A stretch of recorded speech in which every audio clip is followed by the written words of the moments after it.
Allez, tout le monde le voit, c'est bon? OK. Donc je vous disais qu'il était vraiment important pour nous de vous sensibiliser sur le projet associatif de club. Alors avant vraiment de vous dérouler le programme et le contenu, sachez qu'avant toute chose, l'équipe régionale de développement qui est composée de Sébastien, de Muriel et de moi-même, on se tiendra à votre entière disposition pour vous accompagner, vous les clubs, dans votre démarche de création de projet. Voilà, donc notre rôle, c'est vraiment bien entendu de répondre à toute demande de votre part sur ce sujet, afin de vous orienter sur les possibilités qui s'offrent à vous. Voilà, donc en tout cas, sachez une chose, il y a cette présentation, mais après derrière, il y a un accompagnement, de notre part en tout cas. Voilà. Donc, en termes de programme, donc le voici, on verra, 3 points. Un projet associatif, c'est quoi? Hein, déjà avant toute chose, on répondra à cette question-là. Donc, dans le deuxième point, on verra sur le pourquoi. Pourquoi créer son propre projet associatif de club? Quels sont les enjeux, en définitive? Et là, Muriel, là, interviendra sur le troisième point qui sera, pardon, sur le comment rédiger et formaliser son projet de club. Voilà. Donc, j'enchaîne sur un projet associatif, c'est quoi? Donc, il faut savoir que, en premier lieu, qu'est-ce qu'on entend par projet associatif? C'est vraiment un document qui est formalisé, qui est le résultat d'une réflexion collective, sur ce que souhaitent réaliser les membres de l'association et surtout sur la manière dont ils veulent le faire, en prenant en compte, bien sûr, la situation actuelle de leur structure. Cela aboutit donc sur un positionnement de la part des dirigeants de club, sur une politique, ce que j'appellerais de développement sportif, clairement identifiée, clairement structurée et qui peut être chiffrée. Voilà. Donc, voilà sur le projet associatif, c'est quoi? C'est important qu'il soit en tout cas formalisé, ce projet-là. Donc, on est maintenant sur le deuxième point, qui est le pourquoi. Pourquoi créer son propre projet associatif? Bah, tout simplement, parce qu'il apporte en fait de la lisibilité, on va dire de la cohésion et il permet vraiment surtout de regarder, les choses dans une direction commune au sein du club. Il est vrai qu'on pense que l'absence de projet formalisé peut laisser la place à un flou et donc à des interprétations différentes entre, par exemple, les bénévoles et les salariés d'une association, et donc potentiellement source d'incompréhension, voire même peut-être même de conflits. Voilà, donc en tout cas en termes d'analyse interne, il permettra donc de dégager les points forts et les points faibles et par conséquent de déterminer pardon, les objectifs à atteindre sur une ou voire plusieurs années. Alors bien entendu, le fait d'avoir des objectifs vraiment clairement identifiés permettra au club de créer son plan d'action afin d'atteindre les objectifs fixés. Voilà. Ça nous paraissait important de dire, voilà, on est d'accord sur une ligne directrice, on veut aller par là, on sait comment, et donc tout est clair. Voilà. Et voilà. Donc c'est vrai que c'est important au sein d'un club enfin, en tout cas, on pense que ce projet soit formalisé de cette manière-là. Donc, il faut également voir sur le pourquoi que ça permettra également de donner plus de transparence vis-à-vis de vos licenciés et peut-être même de renforcer leur appartenance, pourquoi pas, au club, car le fait de leur indiquer et surtout de leur communiquer ce que vous comptez faire et comment vous allez le faire au sein du club, ils pourront potentiellement devenir des futurs bénévoles et même, en tout cas, peut-être même d'intégrer le club, en tout cas, et on va dire, d'augmenter le sentiment d'appartenance à un club. Voilà. Donc, voilà, on est sur ça, sur le projet, sur le pourquoi. Voilà. Y a-t-il des questions? Non, Moi, je vois c'est bon. rien. Pour l'instant, il n'y a rien. C'est bon? OK, donc j'enchaîne.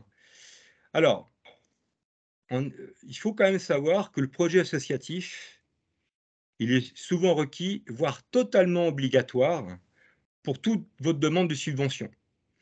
Alors, peut-être que vous connaissez, pour certains d'entre vous, tout ce qui concerne l'ANS, les projets fédéraux et les projets emploi, donc les CAPASO et les FDVA. Donc, toute cette demande de subvention, dans tous les cas de figure, à chaque fois, dans les documents à avoir pour formaliser la demande, en tout cas, il est obligatoire d'avoir un projet associatif de club. Voilà. Donc, c'est pour ça également que c'est important que vous puissiez au moins avoir au sein d'un club ce projet associatif en termes d'objectifs, mais également en termes de demande de subvention. Ça nous paraît très important. Il faut vraiment bien prendre en compte que quand on fait une demande d'ANS, c'est vrai que c'est assez lourd. C'est vrai qu'on est là pour vous accompagner dans votre démarche, mais c'est vrai que l'ANS, qui est généralement au mois de mars-avril, si on commence à réfléchir sur le projet associatif 2 semaines avant la demande de subvention, on peut considérer que c'est cuit, voire mal engagé. Voilà, donc ça sert également pour ça.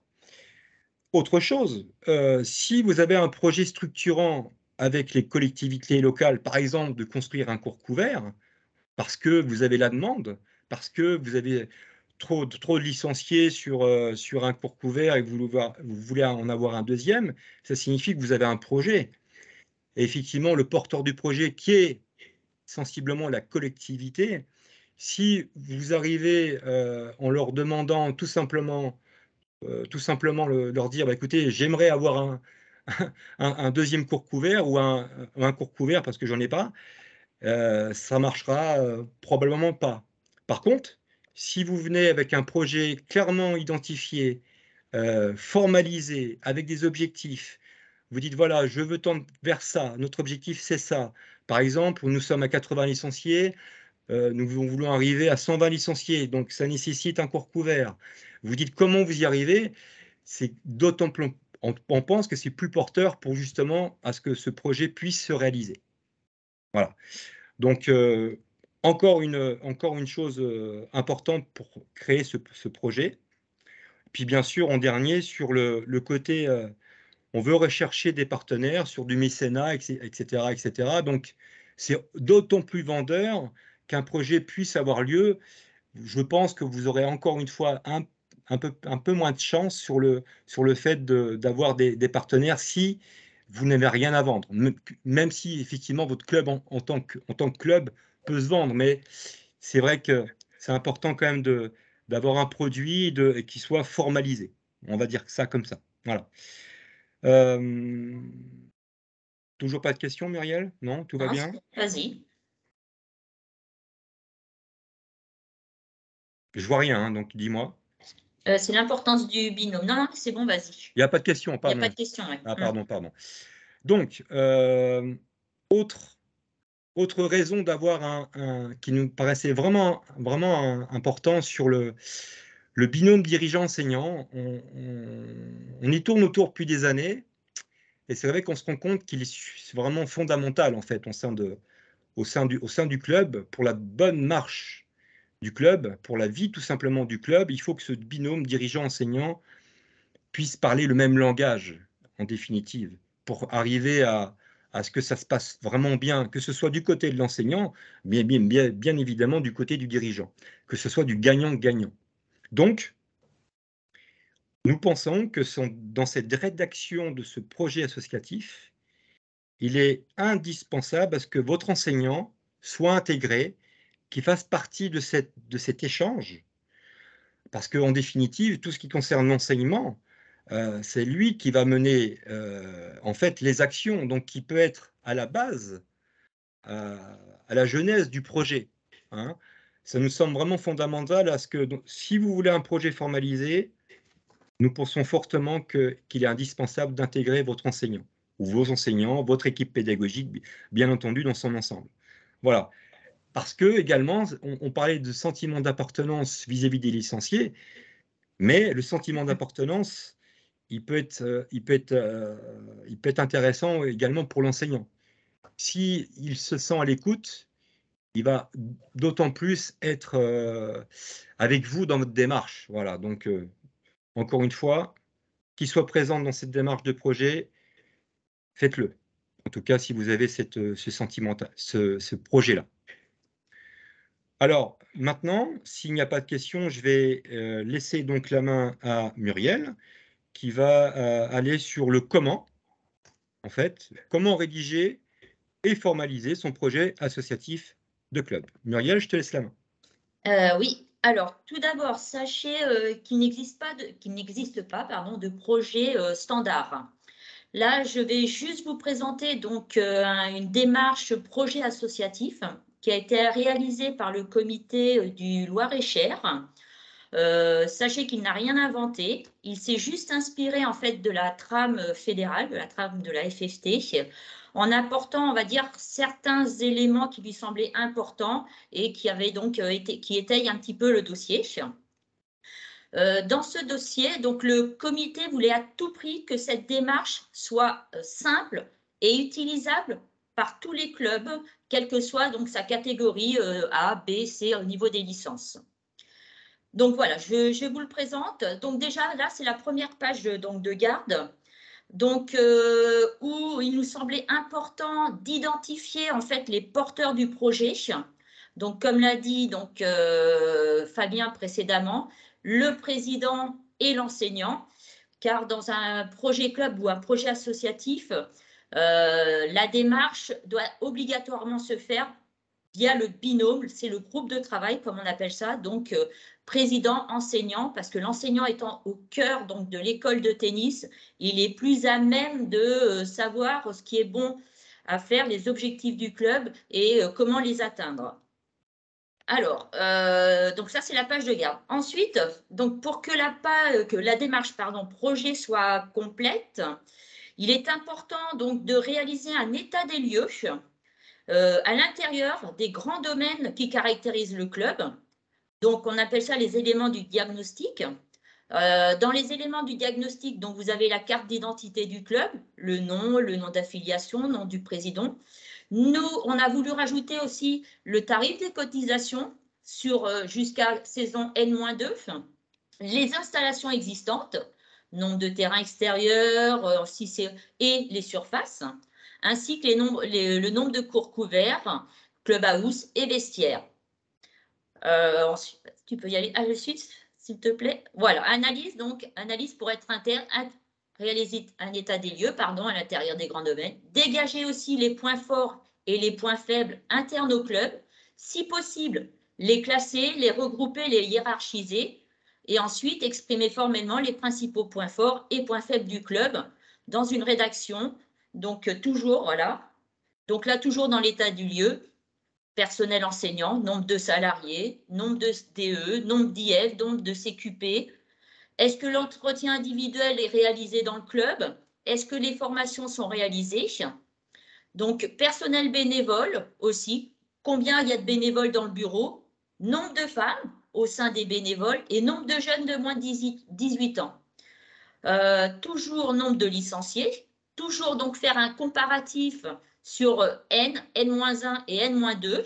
Ça permet de voir aussi donc l'évolution des licences sur 3 ans, ce qui peut être important ensuite dans la rédaction du projet. Le taux de fidélisation sur 3 ans, jeunes, adultes et total. Et ensuite, tout ce qui est participation, réunion de secteur, AG du comité, AG de la ligue. Dans l'état des lieux, donc aussi le grand domaine, c'est la vie du club. Donc tout ce qui se passe au sein du club, école de tennis, école baby tennis, beach, padel, tennis scolaire. Est-ce qu'il y a le tennis santé, le paratennis? Est-ce que vous mettez en place des portes ouvertes, du tennis forme? Donc vous voyez, c'est simple, il suffit de cocher. Oui, non. Donc on est vraiment dans la simplicité. Pour le moment, voilà, on n'est pas dans la rédaction, on est déjà dans le diagnostic de qu'est-ce qui se passe dans notre club. Donc, toujours dans l'état des lieux, tout ce qui est compétition et animation de club. Est-ce qu'on met en place, on a des équipes jeunes? Alors, dans le 41, nous, on a mis des coupes parce qu'on n'a pas de championnat par équipe jeune. On a des coupes U14, U12, U14 et U16. Les équipes adultes, est-ce que le club participe au Challenge Galaxy Team? Est-ce que le club fait des plateaux, organise des TMC jeunes, des compétitions adultes, tournois jeunes, tournois adultes, raquettes FFT, raquettes ados? Donc vraiment, là, c'est vraiment l'état des lieux de ce qui se passe dans le club. Hein. Comme vous pouvez voir, c'est très, très succinct. Juge-arbitre, pareil. Donc là, on n'est plus sur tout ce qui est juge-arbitre et arbitrage. Si vous avez donc des JAT, des JAT2, des arbitres A1, A2, A3. Les aides au fonctionnement, est-ce que la collectivité vous aide via une subvention ou via autre chose? Si oui, donc là, vous précisez. Tout ce qui est les aides aussi demandées, est-ce que le club fait appel au CAPASO? Donc le CAPASO, juste pour rappel, c'est une aide à l'emploi. L'ANS, donc, qui s'est terminé il n'y a pas très longtemps, le 8 mai, tout ce qui est projets fédéraux. Le FDVA, Fonds de solidarité. Le projet développement régional, les aides au club, que vous avez pu obtenir pour certains, et tout ce qui est partenaire privé. Ensuite, donc là, on passe vraiment dans l'analyse interne. Analyse interne, ça va être dégager donc les points forts et les points faibles de votre club, aussi bien au niveau des équipements que vous avez actuellement, que vous bénéficiez, de l'enseignement que de l'enseignement, donc BE, DE, AMT, ce que vous avez, les licenciés, jeunes, adultes, femmes, jeunes filles, des dirigeants. Est-ce que votre équipe de dirigeants est motivée? Est-ce qu'elle est assez, est-ce qu'il y a assez de personnes? Les finances, est-ce que les finances sont saines ou pas? Et tout ce qui est partenaire. Est-ce que vous avez des partenaires ou pour vous c'est un point faible? On n'arrive pas à trouver des partenaires? Oui, on n'est pas très doué pour trouver des partenaires. Donc voilà, ici c'est vraiment dégager ses points forts et ses points faibles sur ces différentes thématiques et essayer éventuellement de les classer, de les hiérarchiser. Donc ensuite, suite à la suite de cette analyse interne, il y a l'analyse externe. L'analyse externe, c'est tout ce qui entoure le club, son environnement, la situation géographique, la population, est-ce que la population est vieillissante ou pas, la richesse de l'économie locale, la présence d'entreprises, d'établissements scolaires, universitaires, mais aussi donc les partenaires, tout ce qui est municipalité, milieu scolaire, la ligue, le comité, et les concurrents. Donc, concurrence directe, est-ce qu'il y a une concurrence directe avec d'autres clubs de tennis aux alentours ou même dans la même ville?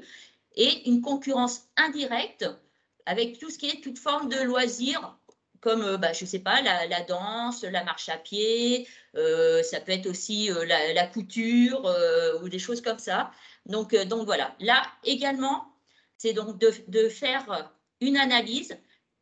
Tu peux passer la diapo suivante, s'il te plaît. Voilà. Et de trouver les contraintes et les opportunités via toutes ces thématiques au niveau de l'environnement, les partenaires et la concurrence.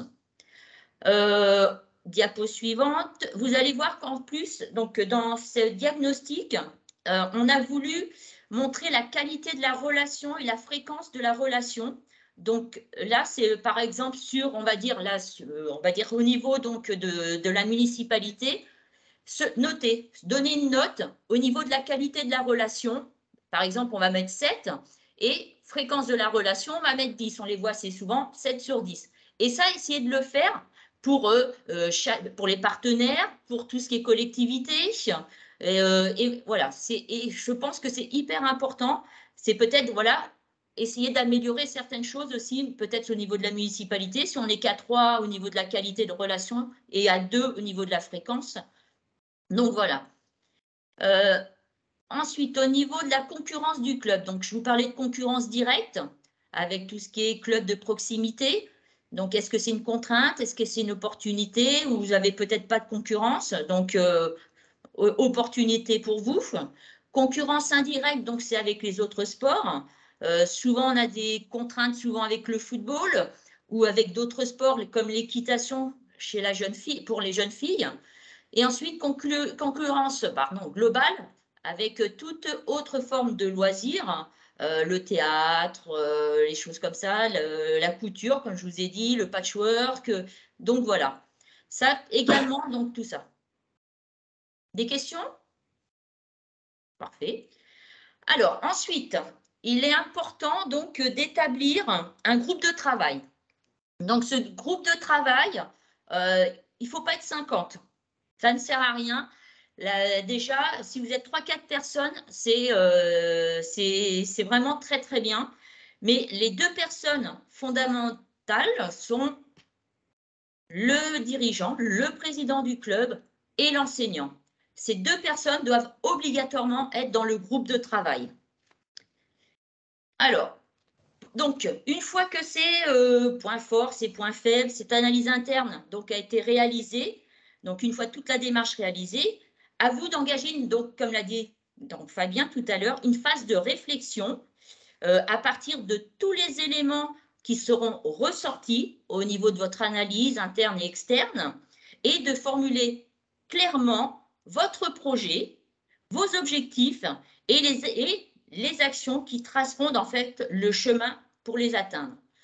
En sachant que votre projet, vos actions peuvent très bien se situer sur des domaines différents, aussi bien sur le sportif que sur l'éducatif, l'animation, la communication et l'équipement. Donc là, voilà, à vous de trouver. Donc là, par exemple, projet, domaine d'action, éventuellement sur l'équipement, formulation du projet. Vous avez noté qu'il vous manquait, je ne sais pas, une salle couverte pour pouvoir développer votre club. Formulation du projet, ça peut être créer une salle couverte de tennis. Les actions liées au projet, ça va être rencontrer la mairie pour monter le dossier, pour avoir une aide. Ensuite, c'est monter une aide, trouver des partenaires éventuellement. Et après, dans ces actions liées au projet, mettre des choses en place pour faire découvrir la nouvelle salle de tennis dans votre club. Donc, voilà, vous avez après l'intitulé, le descriptif de l'action, les objectifs, le contenu de l'action, le public cible, le responsable, lieu de réalisation, les dates prévisionnelles, critères d'évaluation. Et bien sûr, ce qui est important, c'est évaluer aussi budgétairement son projet pour pouvoir éventuellement voir s'il est réalisable ou pas. Donc, puis vous allez voir, dans ce document, il y a plusieurs fiches, descriptif, action 4 jusqu'à action 4, voire 5 si vous en avez. Comme l'a dit Fabien tout au début, ce document, il faut savoir qu'il ne faut pas qu'il soit fait sur du court terme. Votre projet doit être sur du long terme, sur 3-4 ans. Sur un an, c'est difficile de monter un projet de développement. Tout d'abord parce que déjà la première année, on va être plutôt sur une phase de démarche, de tout ça, de revoir si c'est du réalisable, si on ne s'est pas trompé. Donc, et après, voilà. Donc, continuez sur 3-4 ans à voir si vos actions, vous avez bien défini les actions correctement. Alors, importance du suivi. Donc, comme je vous l'ai dit, importance du suivi. Une fois votre dossier réalisé, vos actions qui sont bien identifiées, tous les ans, il est important de suivre votre dossier. C'est-à-dire, donc, à fin juin, donc en septembre, vous montez votre dossier. Fin juin, vous devez faire un bilan autour de la table avec le groupe de travail qui était prévu et de vérifier tous les critères d'évaluation définis sur les différentes actions. Et là, vous allez ajuster et peut-être reformuler vos actions, peut-être parce que vous êtes dit, je me suis trompé, c'est pas comme ça qu'on aurait dû travailler, ou peut-être qu'on n'a pas fait, on n'a pas été dans la bonne démarche, et ainsi de suite. Donc, cette importance du suivi est élémentaire, donc il faut absolument la faire. Donc, pour moi, c'est terminé. Est-ce que vous avez des... Ah, il y a une question. Jean-François, vas-y. Tu peux ouvrir ? Oui, merci. La présentation est terminée, là? Tout à fait. Vas-y, on t'écoute. Ouais. Oui. Alors, juste pour petite observation que j'ai par rapport à tout ça, par rapport à mon club, par rapport à... Bon, déjà, je pense que c'est extrêmement important, en effet, de faire genre de choses dans un club pour avoir des objectifs. Sans objectif, on ne sait pas où on va et on va nulle part. Et je pense que c'est en effet très important d'avoir une méthodologie pour pouvoir faire avancer les choses et avoir des objectifs et après comment y arriver. Donc ça nécessite une méthodologie. Là, vous avez présenté, Fabien et toi, des choses extrêmement précises, très détaillées. Donc tant mieux. Après, ça va être peut-être le côté limitant, c'est-à-dire c'est beaucoup de boulot à faire ça. En fait. Alors, Je parle dans mon club, je vois, hein, puis même voilà. Mais c'est, il y a un côté indispensable, hein, je suis bien d'accord. Hein, voilà. Donc voilà. Alors, et j'aimerais aussi ajouter une chose, c'est que peut-être penser à intégrer là-dedans. Alors, je sais que c'est nouveau, ça vient de sortir, et je prêche pour ma chapelle. Mais ce qu'on a créé à la Ligue là, du Centre Val-de-Loire, qui est le label bénévolat, qui permet au club d'être labellisé et de créer des bureaux juniors, hein, je le rappelle, et que les bureaux juniors, ça encourage, ça stimule l'engagement des jeunes hein, de 12 à 17 ans. Enfin, il y a une charte, on a fait beaucoup de boulot là-dessus sur la Ligue. C'est soutenu aussi par la Fédé, hein, faut le redire aussi. Hein, ce label, il est évidemment parce qu'il concerne les jeunes, le bureau junior, il va être un point de mesure du dynamisme d'un club. Hein, voilà. Donc ajouter aussi, je pense que c'est important de aussi. Si tu vois, nous, on fait dans le comité, sur la démarche, on l'a ajouté, le nombre de bénévoles, tu vois, moins de 18, alors que voilà, dans la trame fédérale, elle n'y est pas. Nous, on l'a rajouté, il nous semblait important de le mettre en valeur, savoir s'il y avait des bénévoles donc actifs hein, au sein du club. Et comme tu dis, bon, c'est du travail, c'est sûr.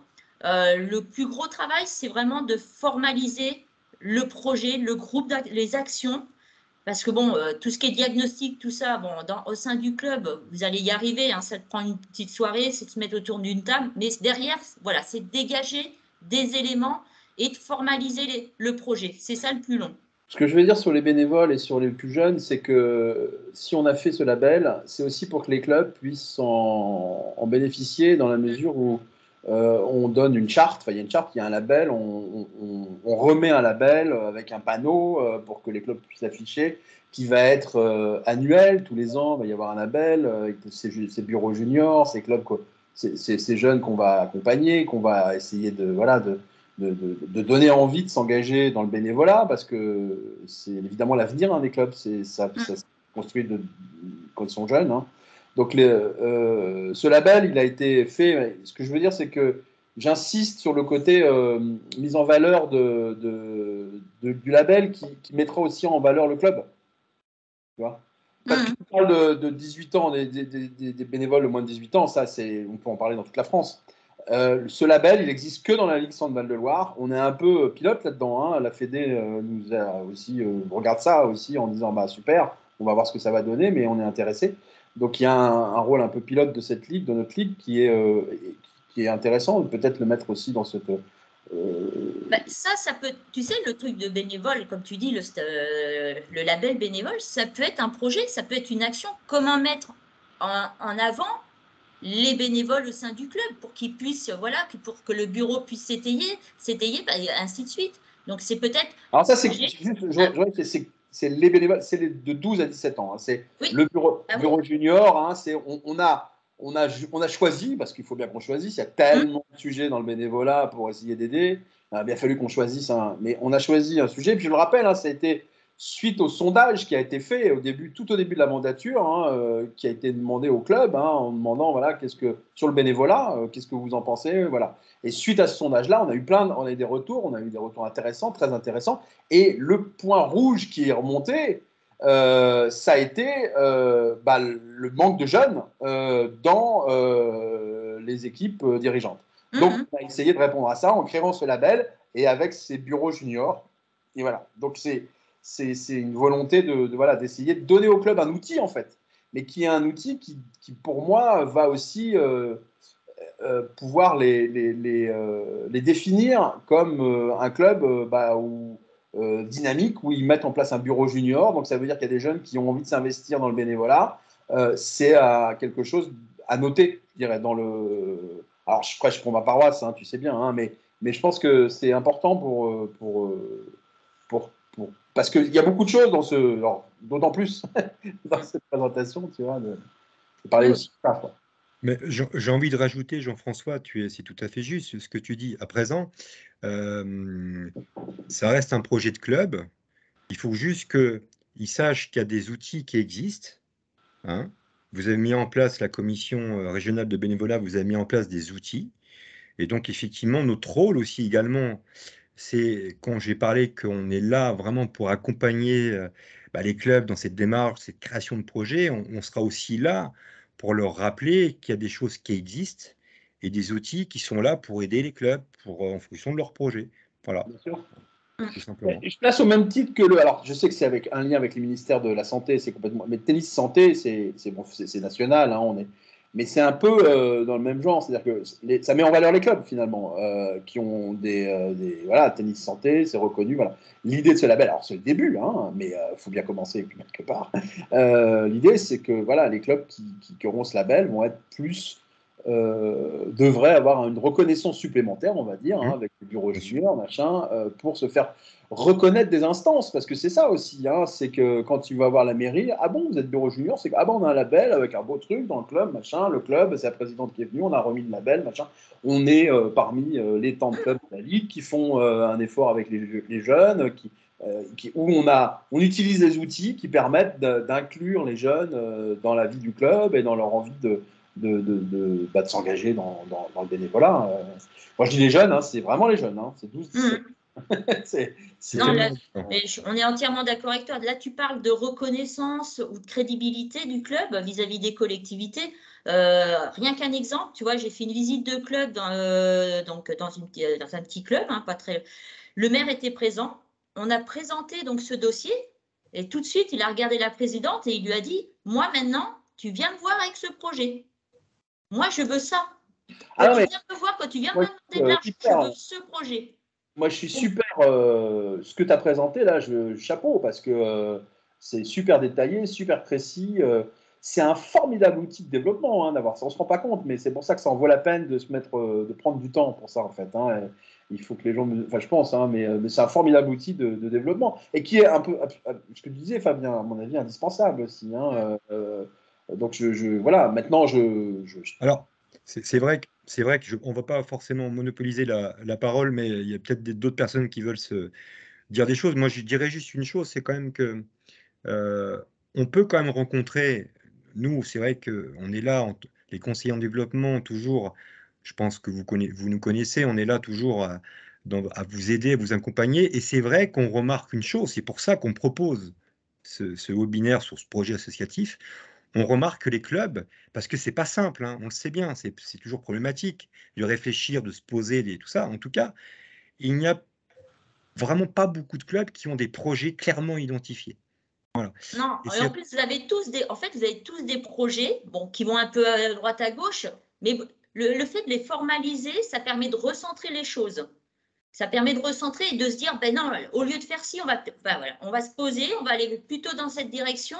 Et voilà, parce que des fois, partir dans tous les sens, c'est pas bon, quoi. Ouais, il y a une sorte de consensus, et à partir du moment où c'est décidé, il y a des membres du bureau, un conseil d'administration, tout dépend de la taille du club. À partir du moment où c'est formalisé, c'est écrit, tout le monde va dans le même sens, c'est validé, et on y va.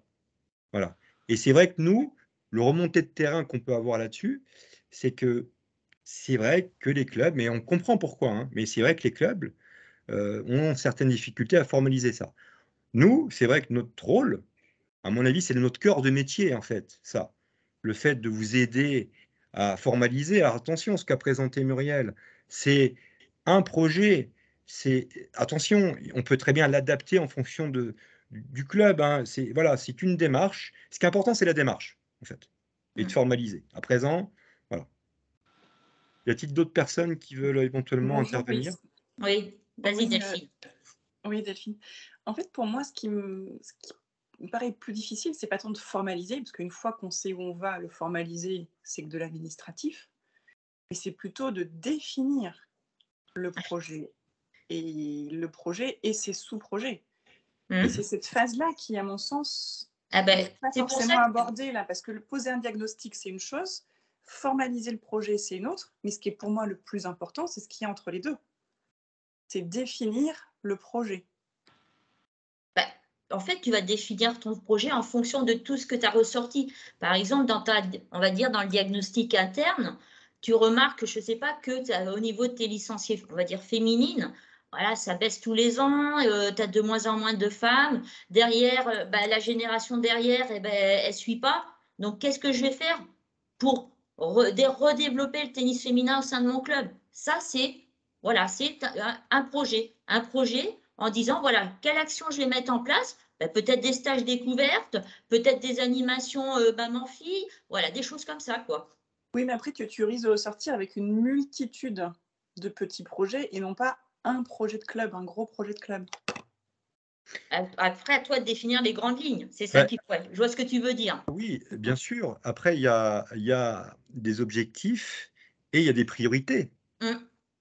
Tu peux très bien faire ça sur 1 an, sur 2 ans, sur 3 ans, mais il y aura toujours des priorités. C'est vrai qu'il ne faut pas non plus aller dans tous les sens. Il faut vraiment se dire, voilà, j'ai mon club, il est ce qu'il est au jour d'aujourd'hui. Dans 5 ans, qu'est-ce que j'aimerais qu'il soit? Et de quelle manière j'aimerais qu'il devienne? Et en fonction de ça, j'ai dit, bah voilà, je fonce là-dessus et c'est ma priorité. Voilà. Par exemple, Après, peut-être que tu vas te dire, en final, quand vous allez faire tu vas faire ton suivi, tu vas te dire, je me suis trompée. Peut-être que je me suis trompée. Après, il faut admettre de s'être trompé, c'est pas grave. Au contraire, c'est on reformule, on revoit les choses et peut-être on se dirige vers une autre voie. on réoriente les choses en fonction des indicateurs qu'on peut avoir. Alors, je dirais juste une chose, c'est vrai que sur cette question, ce que tu dis, Téphine, c'est fondamental.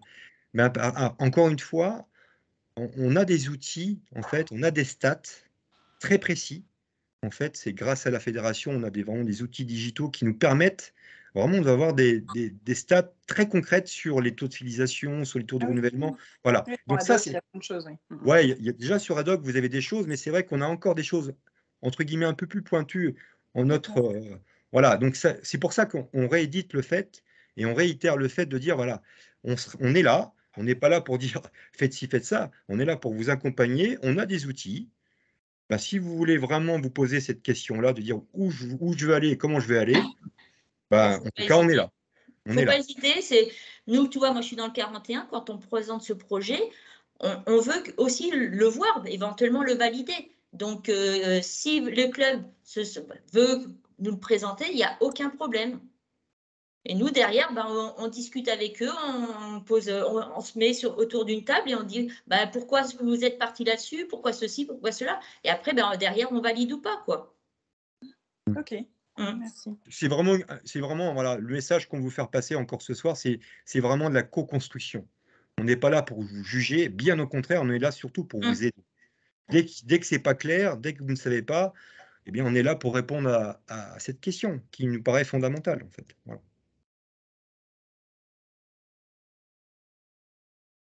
D'autres questions?